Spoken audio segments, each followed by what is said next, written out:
Dear Fred, during our coming season, there is much opportunity for our organization to help with civic improvements in our city. I know you've had an interest in civic affairs in the past, so I would like to ask you to serve as chairman of the Civic Improvement Committee for the coming season. May I have your cooperation? R.B. Hardy, President, Lima Jr. Chamber of Commerce. Serve as chairman of the Civic Improvement Committee. That would be a pretty big order. To do that job right, I'd have to put plenty of time into it. Of course, if I don't do it, the president probably can find someone else. Chairman of the Civic Improvement Committee. No, I don't believe I can do that. It would take a lot of time. I don't have time to do that. I'm too busy. I have to look after this business. It'll take too much time. Fred Smith, I'm ashamed of you. Don't you feel a little bit ashamed of yourself? You know better than to say you don't have time. Now, don't bother to look around. You can't see me. I'm not visible, Fred, so don't try to find me.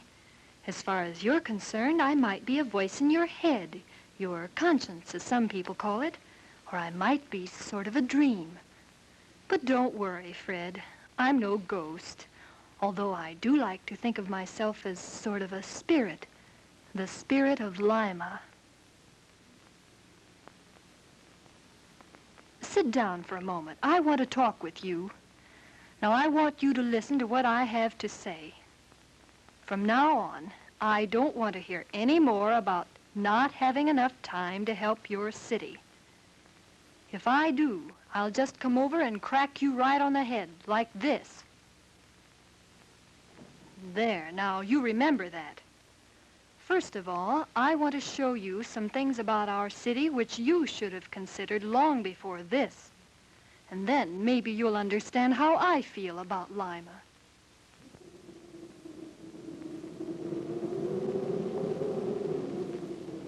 On the east side of Lima is a little cemetery which contains the bodies of many of the early citizens of Lima. They were the ones who helped get our town started in 1829.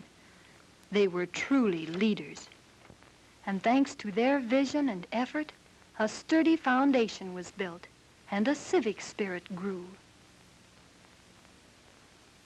In 1831, a group of the townspeople gathered to decide upon a name for their newly organized town, and they met in a cabin of one of their neighbors. I saw this scene, Fred, and I experienced the enthusiasm these people had.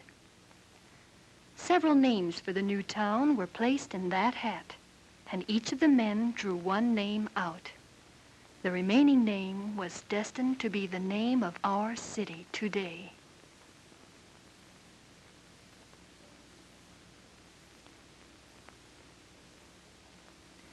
As a result of the organization of the city, a cycle of prosperity began. Many so-called business blocks were built, giving evidence of the prosperity of the town.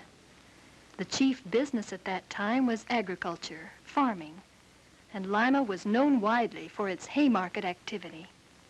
This might be called the first cycle in the growth of our city.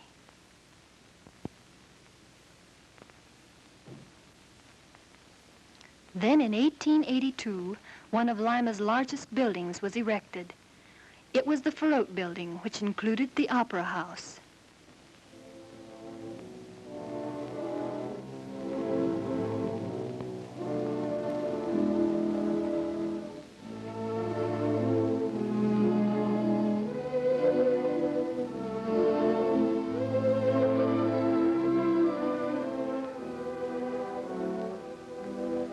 Fred, I want you to see this opera house as it is today. You see, you are standing on the stage of the Farote Opera. This is the same stage which once featured the world's greatest theatrical names. But the glamour is gone now. The theater will soon be torn down. This is one of the dressing rooms of the theater. And on these walls are the pictures and caricatures of the famous names of a past era. But come along, Fred, I have some other things to show you. This drawing shows you how the old Strawboard Lumber Company used to look. Mr. Ben Farote, the man who built the Opera House, owned this company, which manufactured paper and cardboard. Mr. Farote was interested in finding some additional water for use in his plant, so he contracted with some drillers to sink a well for him. They proceeded to drill for the water and were making out fine, until one day, it was May 4th, 1885, the drillers found that instead of water, they had struck oil in their well. I remember that day all right, for it was the beginning of the second cycle of prosperity for Lima. The oil boom reached its peak with a total of 49 oil wells of large size. Lima became a well-known oil center, and even today, a large part of Lima's business life centers around the oil industry. A network of oil pipelines is centered here along with the refining companies. Today's solar refining company was originally brought to Lima through the efforts of a man named James Hover, who nearly sacrificed his personal fortunes to see that Lima would progress the way it should. And following the oil boom was a tremendous expansion in building. The Lima House Hotel on the right, for instance, was built using European styling. The Lima College came into being then, but today it is Horace Mann's school. The oil boom also created a greater need for transportation. Lima had several small railroads running through, and one of these was the CH&D, which today has become a part of the great Baltimore and Ohio railroad system. If you will look at the records sometime, Fred, you will see that Lima citizens of the past did everything they could to get these railroads running through Lima. They knew that they had to have the best, most modern transportation they could get if their city was to continue its prosperity. Their efforts resulted in getting the Pennsylvania Railroad main line established in Lima, along with the Erie, DT&I, and the nickel plate. The foresight our early citizens had in this matter of transportation has enabled our city to grow and our business to prosper. Besides the steam railroads, Fred, there were many other forms of transportation, and I want you to look at these closely. Starting with the first electric streetcar of 1887.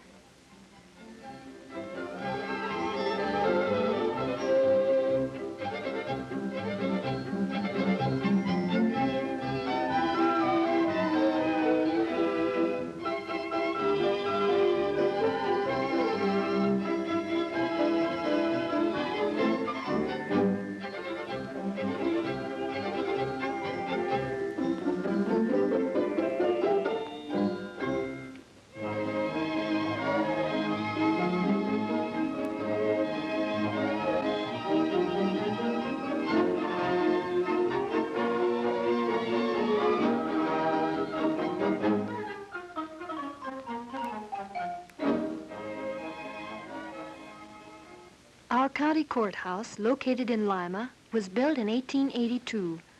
Through its doors have passed many people, some of them leaders in law, some of them ruthless killers.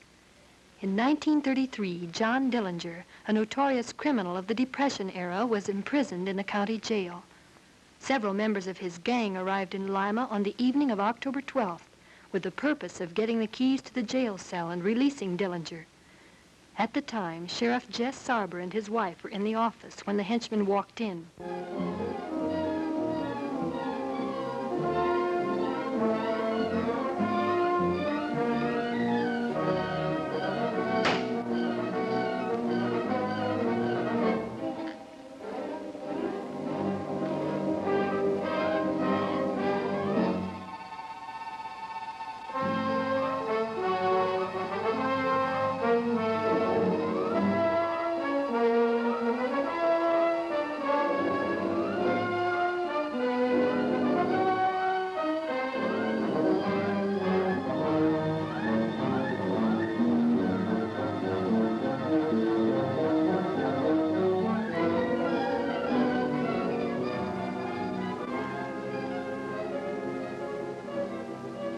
in this court of justice, the henchmen were convicted of the slaying of Sheriff Jess Sarber.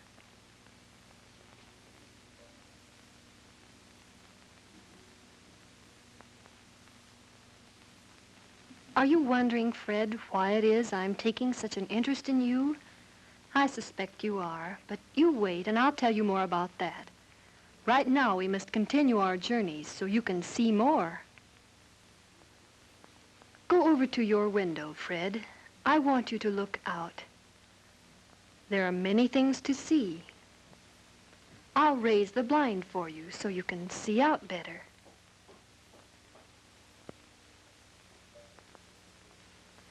There we are. Outside this window is the Lima of today, the Lima you know, Fred. It took many years of hard work for our citizens to bring it this far. In general, the city square today is similar to the city square of many years ago. But there have been some very noticeable changes. I have seen them over the years, and if you'll look with me, Fred, you can see them too. This is our city square in 1888. Harrison was running for president. Then in 1891, the same area looked like this, the gay 90s, you know. And in 1938, we still had the old streetcar service running through the square. What's the matter with me anyway? I must be going out of my head, or daydreaming or something. It's all because of that letter about my being chairman of the Civic Improvement Committee. That's probably what's making me think these things. You worry about yourself too much, Fred. Here, take your handkerchief and wipe your face. You're perspiring. Go on. Don't be so concerned.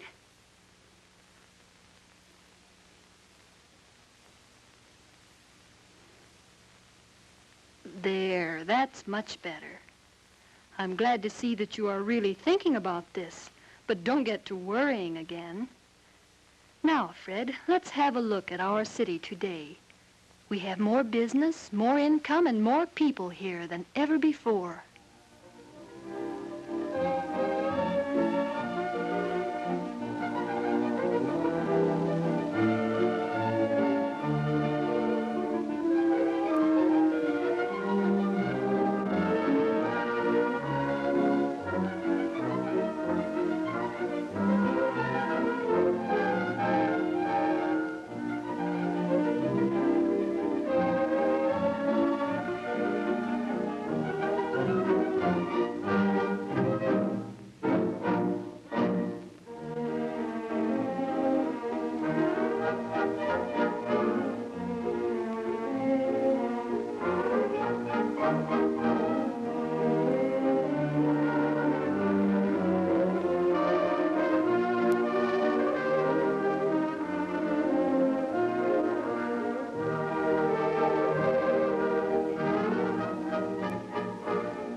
Today, Armstrong's Furniture Store stands at this spot on Market Street.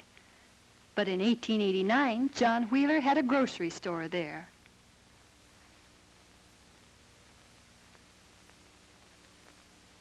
Today, Montgomery Ward occupies this corner of the square, but in 1880, the old Allen County Courthouse was there. Since Lima has become the center of a large trading area, its financial institutions have grown and are now able to serve every need, whether it's for the farmer, the businessman, or the individual.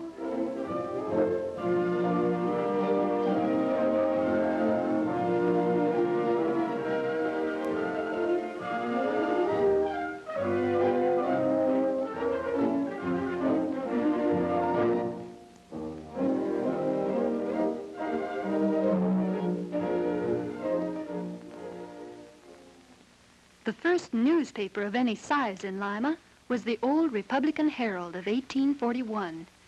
You can see that in those days they had no illustrations. Today, Lima has a modern newspaper equipped with high-speed presses and a large staff of people to prepare the material which goes into each daily issue. special wire services bring all the news of the world to the editors. And pictures rushed by radio from distant countries often appear on the front page.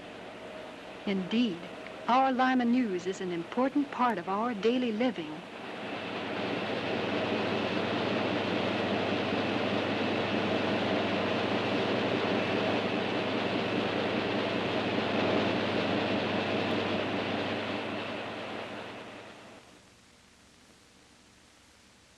Modern radio service is afforded Lima by station WLOK, an affiliate of NBC.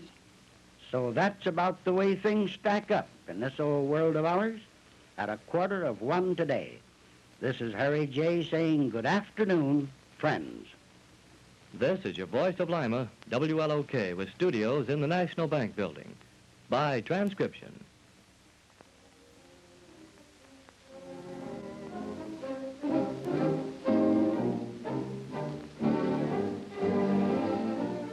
Fred, after having seen these things I've shown you, you can see that a third cycle of prosperity for Lima is at hand. This third cycle is being brought about by the growth of industry. Yes, industry is the key to our present opportunity for expansion. One of the oldest industries we have is the Lima Locomotive Works. This company originally started as the Lima Machine Works, and it grew until today. It stands as one of the giants in railroad locomotive building.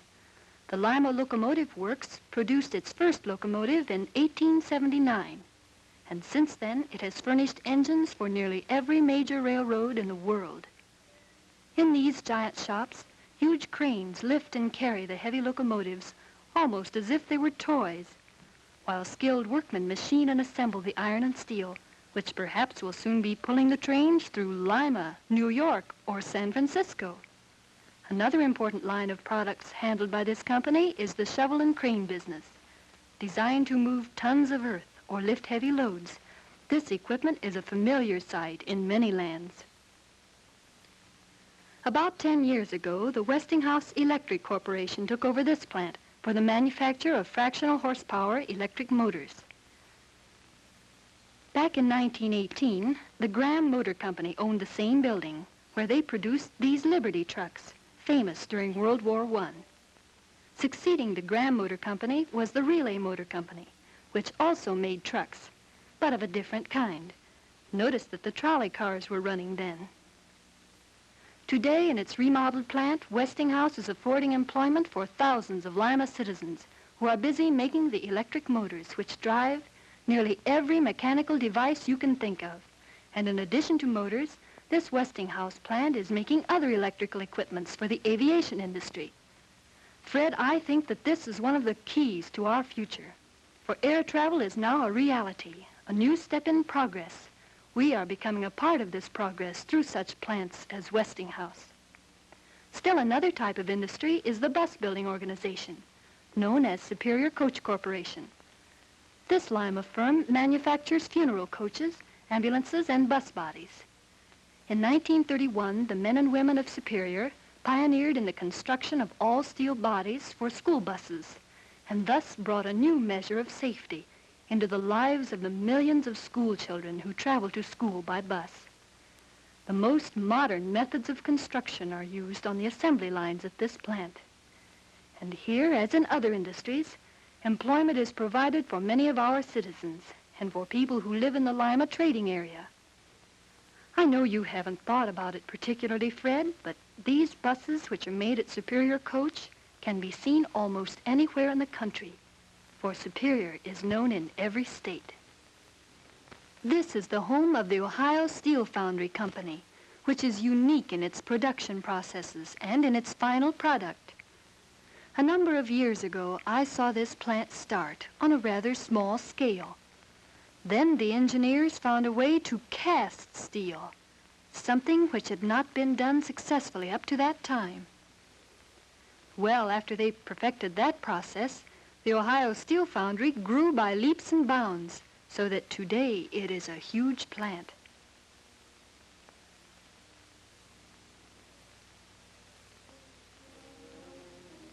Of course, there are many, many other industries, too. a little smaller but substantial. For instance, there is this plant, which makes woolen blankets. The Neon Products Company, which manufactures neon signs and other signs of various types.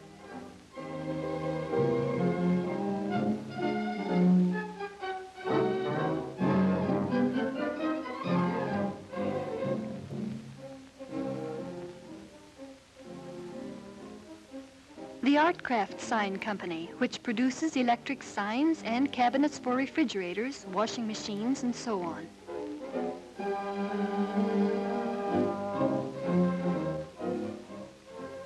The Lima Packing Company, meat packers.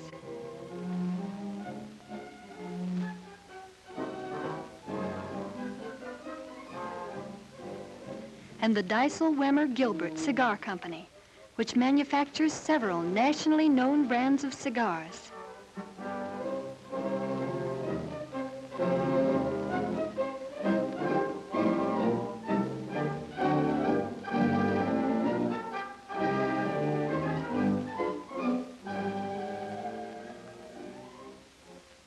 I know you like those cigars too, Fred, because one time you had a box of them when you went to one of the city council meetings. Do you remember?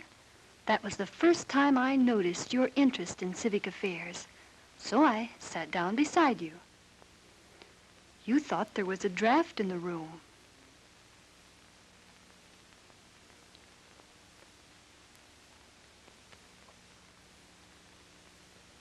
Then I pulled your necktie out so I could see it better. It was a pretty tie.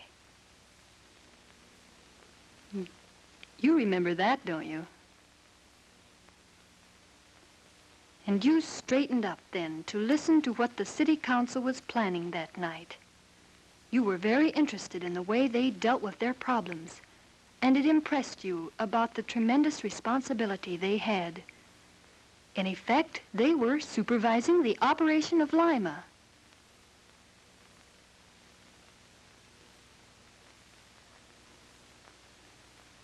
In carrying out some of the city government functions, the police department is an active arm.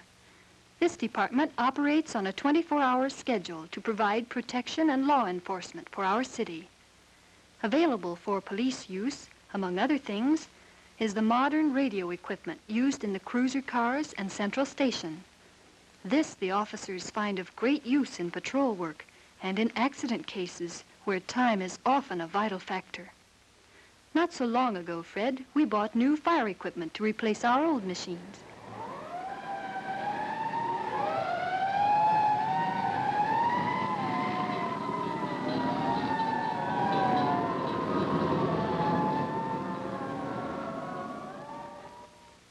But all is not easy for the firefighters.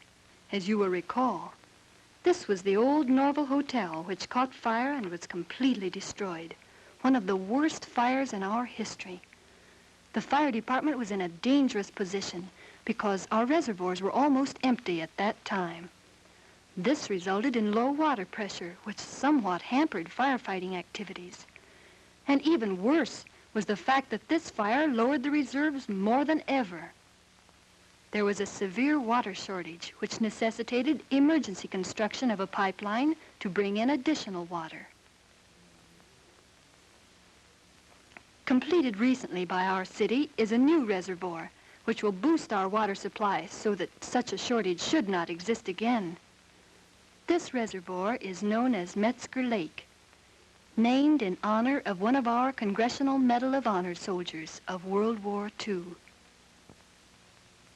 The water which is pumped from the Metzger Lake and the other reservoirs passes through the filtering station, and then when used in the homes and factories, it passes through the sewage disposal plant.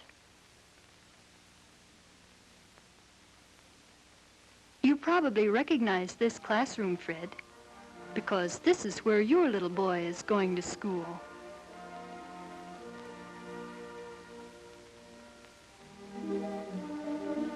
You see, there he is at his desk. And you probably like to think of him as a chip off the old block, don't you?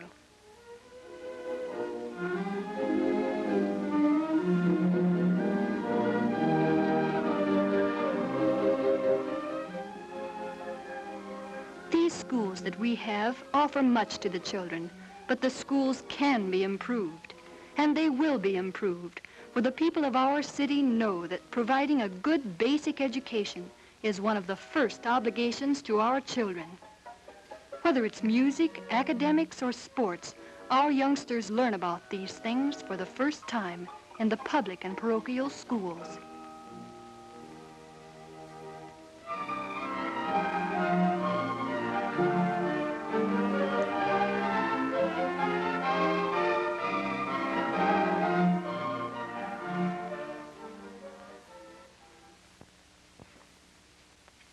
Through the efforts of the Public School Board, our systems of public schools grows and develops so that our children will have the best we can give them. And through the wise guidance of the fathers, our parochial schools likewise progress and expand. Any community which has strong progressive religious growth is indeed fortunate. Lima is so blessed, and the people of the various faiths have the opportunity to worship and enter into a spiritual brotherhood, which is so necessary for all men.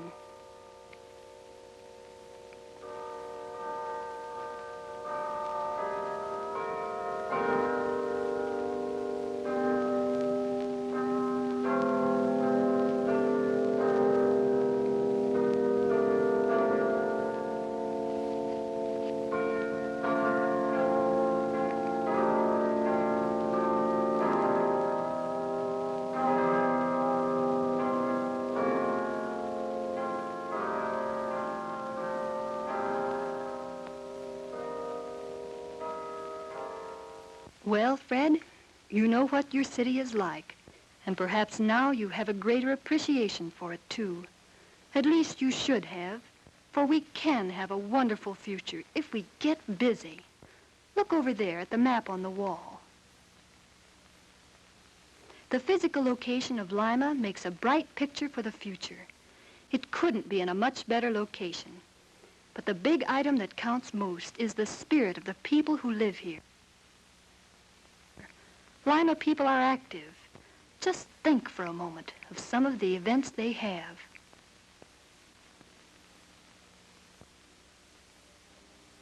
The Grotto Circus, benefit for underprivileged children. The Community Chest with its various red feather agencies, all well supported in doing a good job for the people of our city.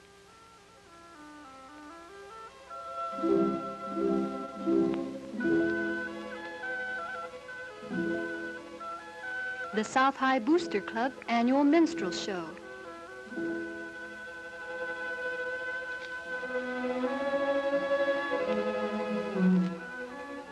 The Junior Chamber of Commerce air show event, which started with the selection of an air queen and 2 attendants.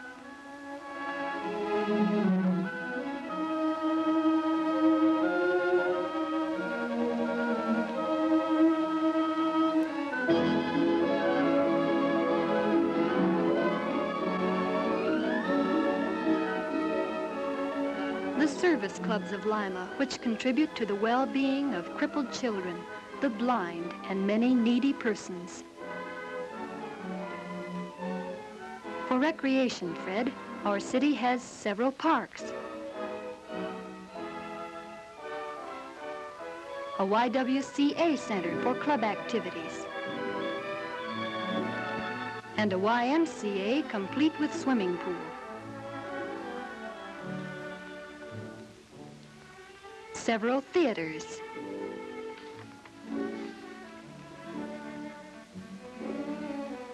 A large, well-equipped stadium. A community center for the colored folk.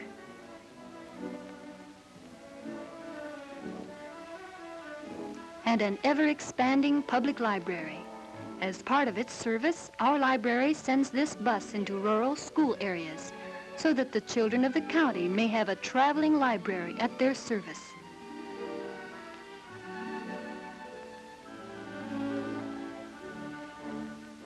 There are many meetings of club groups and civic organizations, such as your own Junior Chamber of Commerce, which is bringing the new ideas and abilities of our young men into community life. And don't forget the fun of baseball at Halloran Park.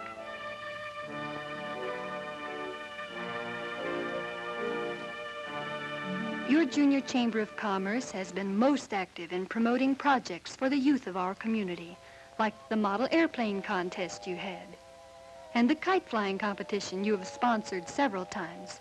The kids love it.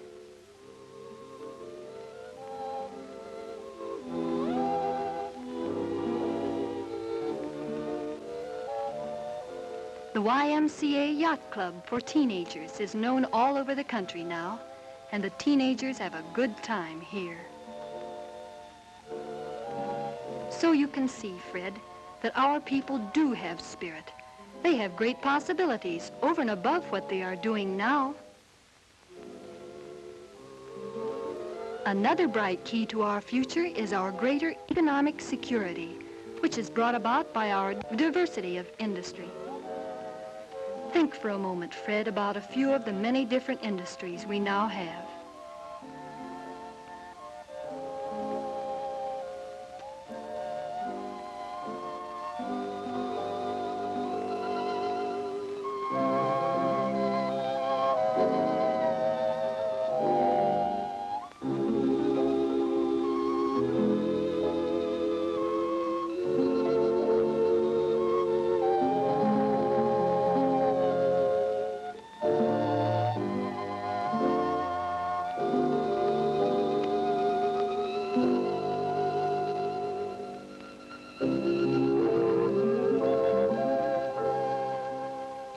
Also pointing to a better future are the expansion signs in our city.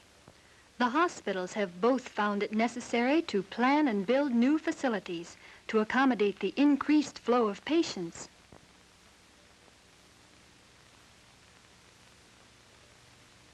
The Lima Telephone and Telegraph Company has been swamped with increasing loads on their system. A program of expansion and improvement is in effect with them. Still another expansion sign is seen in the new housing which is being constructed for the thousands of people coming into our growing city. This, Fred, is the executive board of the Citizens Planning Committee. The Citizens Planning Committee, which is composed of representatives from nearly all civic groups and labor and management, exhibits its usefulness as a focal point for civic planning and civic betterment.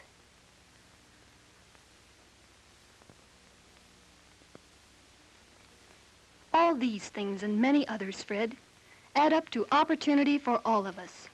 But while we have these opportunities, they won't do us any good unless we do something about them. Like the people who decided to bring the railroads to Lima, we will have to weigh the advantages of the new methods of transportation in planning our future.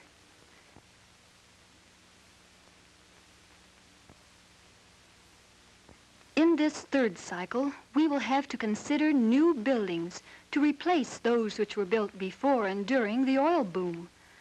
True, we have built new business buildings, but we haven't done a thing with our city buildings or most of our schools. For the citizens of Lima to ignore the needs of our community today and tomorrow would be a great crime. No generation is entitled to live on the efforts of the people of the past without contributing new foundations for the people of the future. Fortunately, Lima is awakening once again.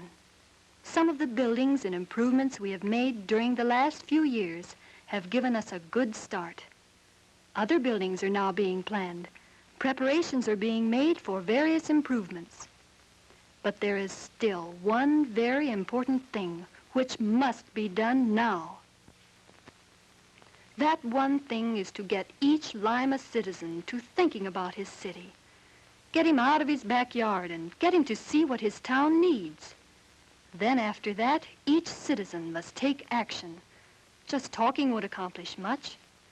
Now you know why I'm so interested in you, don't you, Fred? From the time I spotted you at the city council meeting, I've been sure that you and people like you would be the ones who will make this city grow, prosper, and bring benefits to all who live here. Lima needs progressive action. The opportunity to do something for Lima and yourself is here. Don't just get interested and then sit by to watch. Take time to do the things you know must be done, Fred. You can do those things. If you will, you'll certainly get my stamp of approval.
Dick, count me in. I'll be glad to serve as chairman of the Civic Improvement Committee. Fred Smith. Yes, she's right. I've got to take time to do these things.